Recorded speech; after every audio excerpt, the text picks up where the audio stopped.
Čas je za nogomet, čas je za prvo ligo Telekom Slovenije, čas je za tekmo Celje Bravo. Ljubitelji okroglega usnja, cenjene in spoštovani, dober dan in dobrodošli v naši družbi. Nedeljsko nogometno popoldne na Planetu začenjamo v Knežjem mestu na stadionu z Dežele. Benedičič pred Žinkom do žoge. Kadušič je na polovici Brava, lepa podaja do Kerina. Kerin v sredino, tam je Božič, Kuzmanović in gol. Gol v Celju. Domači vodijo z 1:0 v 19. minuti. Mičo Kuzmanović pa je prišel do svojega prvega gola v celjskem dresu. Nekdanji nogometaš velenjskega Rudarja je torej danes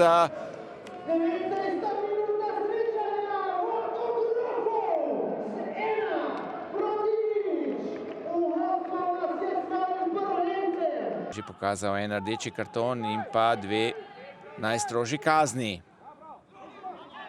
Zdaj nevaren napad Brava. Trontelj, strelja Kramarič, priložnost za Nukića, brani Rozman. Bravo ima kot.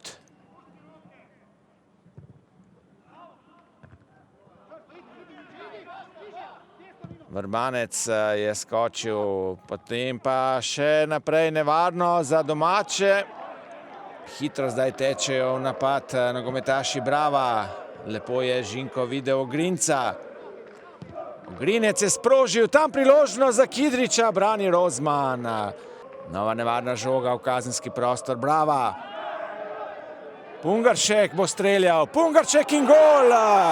Celje vodi z 2:0. No, zdaj pa je bil Vekić brez moči.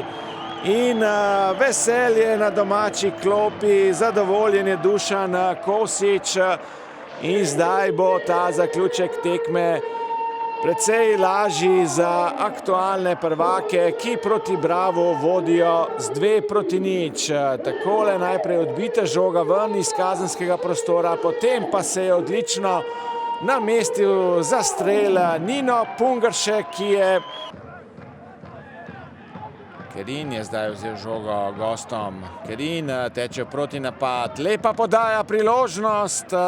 Še naprej Kuzmanović je zdaj streljal na koncu. Vinčić je še dodal nekaj temu svojemu 4-minutnemu dodatku. Zdaj še en strel, brani Vekić. Zaslužene čestitke za Dušana Kosića.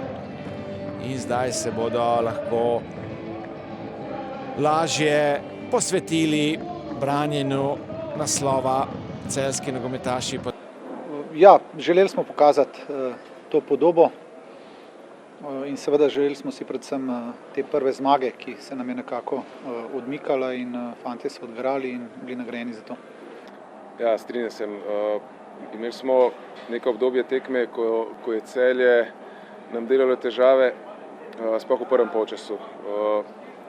Ko smo začeli loviti zaostanek z 1:0, mislim, da smo vzpostavili nek ritem igre, ki smo si ga želeli in ustvarjali situacije za pol kontro in tudi iz kontinuiranega napada, ampak enostavno nismo dovolj primarni, ko pridemo v zadnjo tretjino, ne iščemo krvavo šuta, predložka, ne vem, da res pridemo z veliko igralci v 16-metrski prostor. Se pravi, manjka nam malo krvi primarnosti v teh situacijah in to je mogoče na koncu odločil tekmo, da nismo poentirali pa naredili tekmo rezultatsko bolj zanimivo.